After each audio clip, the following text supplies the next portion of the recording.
쿠마 아도나이 베야푸츠 오예베카 베야누스 메사네카 미파네카. 여호와여 일어나사 주의 대적들을 흩으시고 주를 미워하는 자가 주 앞에서 도망하게 하소서.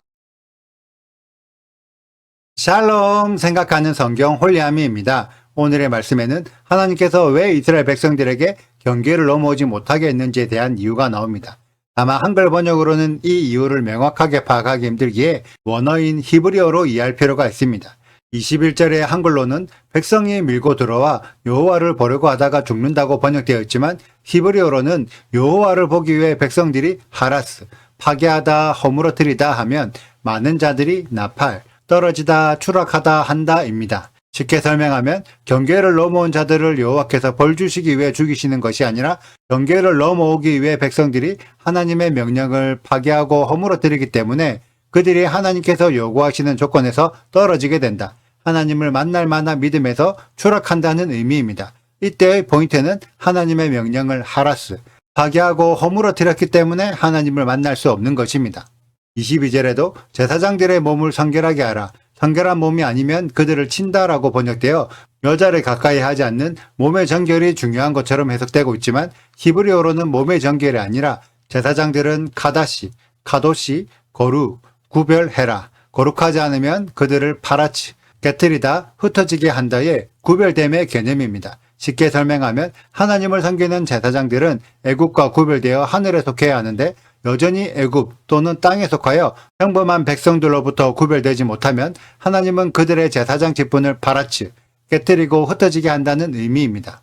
결국 하나님께서 시내산의 경계를 치시고 이스라엘 백성들을 다가오지 못하게 하신 이유는 이스라엘 백성들이 여전히 애굽의 삶을 버리지 못하여 불평함으로 구별되지 못했고 하나님의 명령을 스스로 깨뜨리며 다른 명령으로 바꿔버리면서도 자신들이 하나님을 잘 섬기고 있다고 착각하는 거짓 신앙 때문이었습니다. 그래서 24절을 보면 실제로 괜찮은 믿음을 살아내고 있는 아론은 시내산에 올라갈 수 있었으며 나중에 이스라엘 백성들이 하나님의 말씀을 모두 지키겠다고 결단하면서 피로 언약한 이후에 일부의 제사장들이 시내산에 올라가서 여호와와 먹고 마시게 됩니다. 오늘의 말씀을 이해하면서 지금까지 우리들이 얼마나 성경을 제멋대로 해석하고 있었는지, 그래서 마치 여호와 하나님은 벌 주시는 하나님이라서 함부로 만날 수 없고 마음대로 사람을 죽여도 되는 독재자처럼 이해하고 있었음을 반성합니다. 기록된 원래의 성경은 너무나 명확하고 상세하게 상황을 설명해주고 있지만 우리가 성경을 자세히 보지 않고 제멋대로 해석하여 이해하고 있었을 뿐이죠. 문제는 이런 자들이 자칭 이스라엘이라는 것입니다. 토라 포션 이트로는 이제부터 여호와의 명령들을 모두 지켜야 해. 이방인이라도 명령들을 지키면 이스라엘에 적부심 받을 수 있어 라고 외치고 있는데 자칭 이스라엘이라는 자들이 어차피 하나님은 우리들의 신이고 우리를 버리지 못해. 그러니 우리가 편한 대로 여호와의 명령들을 조금 바꿔서 우리가 믿고 싶은 대로 믿으면 돼. 조금은 애굽인처럼 살아도 마음은 하나님을 믿으니까 우리들은 영적으로 구별되었으며 절대적으로 구원받는 이스라엘이야 라며 하나님의 기준에서 조금씩 벗어나려고 합니다. 그래서 여호와의 율법 중에 율법인 십계명도 제대로 이해하지 못하는 우리들이 진짜 이스라엘이라고 할 수 있을까요? 지금의 우리들이 어떠한 믿음의 태도를 가지고 있는지 생각해 보아야 합니다. 지금의 우리들은 과연 여호와께서 계신 시내산의 경계 안으로 들어갈 수 있을까요? 진짜 두렵고 떨림으로 진지하게 성경을 해석하고 기록된 말씀대로 제대로 이해하는 우리 홀리아미 가족들이 되셨으면 좋겠습니다. 내일은 제가 십계명에 대한 내용을 상세히 알려드리도록 하겠습니다. 우리가 십계명의 내용을 제대로 알고 있어야 하나님께서 인정하시는 의로움으로 세워질 수 있습니다. 내가 알고 있던 성경의 내용이 진짜 성경에 기록된 내용이 아니며 내가 믿고 있던 믿음이 진짜 성경이 원하는 믿음이 아닙니다. 그래서 우리는 결코 하나님이 인정하시는 의로움에 도달할 수 없습니다. 성경에 기록된 내용을 정확히 알고 성경이 원하는 믿음을 삶으로 살아낼 때 비로소 우리의 의로움이 하나님이 원하시는 의로움이 될 수 있죠. 그러기 위해 십계명부터 제대로 이해하는 우리 홀리아미 가족들이 되시길 축복합니다. 오늘의 영상은 여기까지입니다. 오늘의 말씀 읽으시고 질문 있으시다면 언제든지 댓글로 남겨주세요. 오늘도 감사합니다. 샬롬! 여호와께서 시내 산곳 그 산 꼭대기에 강림하시고 모세를 그리로 부르시니 모세가 올라가매. 여호와께서 모세에게 이르시되 내려가서 백성을 경고하라. 백성이 밀고 들어와 나 여호와에게로 와서 보려고 하다가 많이 죽을까 하노라. 또 여호와에게 가까이 하는 제사장들에게 그 몸을 성결히 하게 하라. 나 여호와가 그들을 칠까 하노라.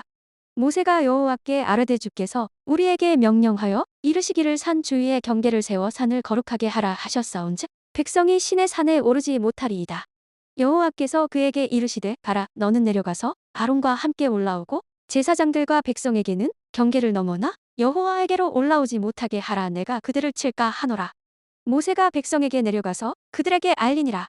하나님이 이 모든 말씀으로 말씀하여 이르시되 나는 너를 애굽 땅 종되었던 집에서 인도하여 낸 내 하나님 여호와니라.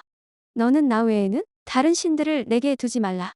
너를 위하여 새긴 우상을 만들지 말고 또 위로 하늘에 있는 것이나 아래로 땅에 있는 것이나 땅 아래 물속에 있는 것에 어떤 형상도 만들지 말며 그것들에게 절하지 말며 그것들을 섬기지 말라. 나 내 하나님 여호와는 질투하는 하나님인즉 나를 미워하는 자의 죄를 갚되 아버지로부터 아들에게로 3, 4대까지 이르게 하거니와 나를 사랑하고 내 계명을 지키는 자에게는 1000대까지 은혜를 베푸느니라. 너는 내 하나님 여호와의 이름을 망령되게 부르지 말라. 여호와는 그의 이름을 망령되게 부르는 자를 죄 없다 하지 아니하리라. 안식일을 기억하여 거룩하게 지키라. 엿새 동안은 힘써 내 모든 일을 행할 것이나 일곱째 날은 내 하나님 여호와의 안식일인즉 너나 내 아들이나 내 딸이나 내 남종이나 내 여종이나 내 가축이나 내 문 안에 머무는 객이라도 아무 일도 하지 말라. 이는 엿새 동안에 나 여호와가 하늘과 땅과 바다와 그 가운데 모든 것을 만들고 일곱째 날에 쉬었음이라. 그러므로 나 여호와가 안식일을 복되게 하여 그날을 거룩하게 하였느니라. 내 부모를 공경하라 그리하면 내 하나님 여호와가 내게 준 땅에서 내 생명이 길리라. 살인하지 말라. 간음하지 말라. 구독과 좋아요를 눌러주세요. 그리고 알림 설정도 해주시고요. 사랑과 관심 부탁드려요. 슈바 아도나이 리베보트 알레페 이스라엘 여호와여 이스라엘 천만인에게로 돌아오소서.